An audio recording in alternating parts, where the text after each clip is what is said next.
Շնորհակալություն, Ծարգով վարչապետ, կառավարության հարգելի անդամներ, հարցում եմ ներքին գործերի նախարարին, Տիկին Սարգսյան, վերջին շրջանում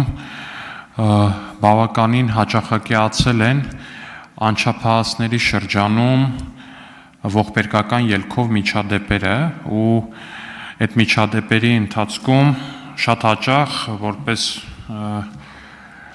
հանցագործության գործիք օգտագործվում է սառը զենք. Այս կտրվածքով հարց հետևյալն է, արդյոք կատարվում են համապատասխան միջոցառումներ կամ գոնե նախատեսվում է Տիկին Անդրեասյանն էլ է այստեղ համատեղ ինչ-որ միջոցառումներ ավագ դպրոցներում մասնավորապես պարբերական շրջայցերի տեսքով ոստիկանության աշխատողների գուցե խուզարկությունների տեսքով այս առումով ինչ-որ միջոցառումներ կատարվում են, թե ոչ, եթե այո, կխնդրեմ փոքրինչ ներկայացնել, շնորհակալություն։ Հարցին կպատասխանի ներքին գործերի նախարար Արփին Սարգսյան, համեցեք։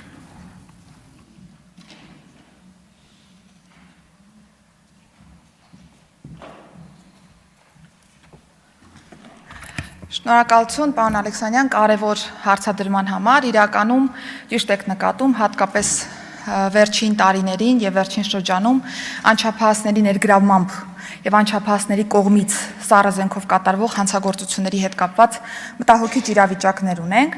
բայց որpիսի խոսքս էլ չթվա թե համատարած նմանատիպ իրավիճակ ունենք, ես իմ խոսքը կառուցում եմ այն տրամաբանությամբ, որ անգամ մինչև 10-ին հասնող դեպքերի արկայությունը արդեն իսկ մտահոգող է մեզ համար։ Ըստ այդմ կրթության, գիտության, մշակույթի եւ սպորտի նախարարության գործընկերների հետ մենք պլանավորել ենք նաեւ դպրոցներ ստուգայցեր, համայնքային ոստիկանության տեսուչների կողմից իրականացվում են բարբերաբար այցելություններ դպրոցներ եւ նաեւ իրականացվում է արգելված առարկաների հայտնաբերման process եւս։ Ըստ այդմ ունենք նաեւ օրենսդրական փաթեթ, որտեղ որ հնարավորություն կտանք նաեւ սահմանելու այն արգելված իրերի եւ առարկաների ցանկը, որը որ պիտի հստակ լինի, որպեսզի մենք կարողանանք հետագայում զննության, խուզարկության process-ում կարողանանք հենց այդ ցուցակով առաջնորդվել եւ անչափահասները եւս հասկանան ինչն է կարելի, ինչը հատկապես չի կարելի։ Ասեմ, որ մենք նաեւ մշակել ենք օրենսդրական նախաձեռնություն, որը հուսով եմ կհասցնենք մինչև ամառային արձակուրդը ազգային ժողովի բերել խորհրդարան եւ քննարկել, խոսքը վերաբերում է անչափահասներին փականներով տարբեր փոքր դանակների վաճառքի արգելքի կարգավորմանը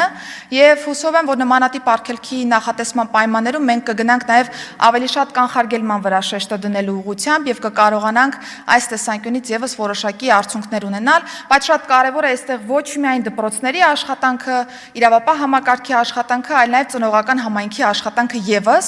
որովհետև մի բան է, երբ որ մենք ավելի շատ վերահսկողության տեսանկյունից ստուգում ենք այս դեպքերը եւ գնում ենք այդ դեպքերի արձանագրման եւ նաեւ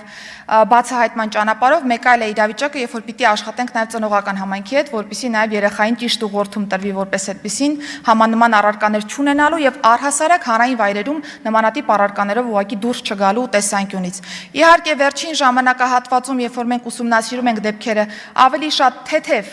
մարմնական առողջությանը պատճառվող վնասների մասին են խոսում, բայց այդուհանդերձ սա շատ լուրջ հետագա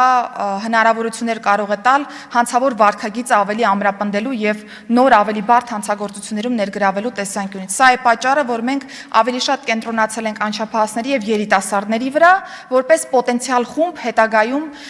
ներգրավելու ավելի բարդ հանցագործություններում եւ եթե մենք այս պայծրությամբ ճիշտ աշխատենք, հետագայում արդեն դեպքերն ավելի կանխարգելման տրամաբանություն կունենան։ Արձագանք։ Շնորհակալություն, Տիկին Սարգսյան, իրականում ուզում եի արձագանքով ասեի, որ գործընկերների հետ այսօրին քննարկում ենք, որ գուցե անչափահասներին սառը զենքի վաճառքը կամ այդ դանակների վաճառքի փաստը քրեականացնող ինչ-որ օրինագիծ է պետք պատրաստել, ուզում եի նաև ձեր կարծիքը հասցնել, բայց քանի որ պատրաստում եք նմանատիպ նախագիծ, միայն ուրախ եմ ու ողջունում եմ ու վստահ եմ խորհրդարանը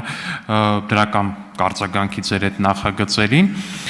որովհետև իրականում չափազանց խնդրահարույց վիճակ ունենք այս առումով, մի շարք էլեկտրոնային առևտրի չնույնականացվող, որտեղ անձը պարտադիր չի նույնականանա հարթակներում, անունները չտամ էլի, հիմա չգովազդեմ, այդ հարթակներում ցանկացած մեկը կարող է մտնի ու դանակ գնի, ինչ-որ մի բան գնի, որը որ գալիս է հասնում է այդ վաճառքի կետ, փակ տուփով ինչ-որ, ոչ մեկ չի տեսնում մեջ ինչը, անչափահասը գնում է, իրան դա հանձնում են, ու ինչ է անելու անչափահասը, օրինակ փակովի դանակով։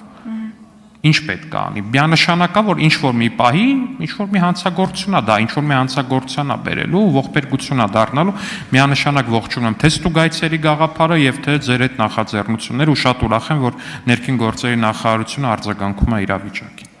Շնորհակալություն, պարոն Ալեքսանյան, ես նաև առիթից օգտվելով, քանի որ երկրորդ շերտն էլ բացեցիք էլեկտրոնային առևտրի մասով, այստեղ եւս անելիք ունենք որպես այդպեսին, որովհետեւ նաև որոշակի թմրանյութ պարունակող առարկաների ձեռքբերման ուղի սա եւս հանդիսանում է եւ հետեւապես ուրախ կլինեմ, եթե համատեղ նաև դիտարկենք այս հարցը եւս եւ հասկանանք, թե ինչպիսի ռացիոնալ լուծում կարող ենք ունենալ այս տեսանկյունից, որպեսզի մի կողմից էլեկտրոնային առևտրի մասով որևէ բացասական էֆեկտ որպես այդպեսին չթողենք, բայց մյուս կողմից էլ կարողանանք այս իրավիճակները դարձնել բացահայտելի եւ հայտնաբերելի իրավապահ համակարգի տեսադաշտի առումով։ Շնորհակալություն։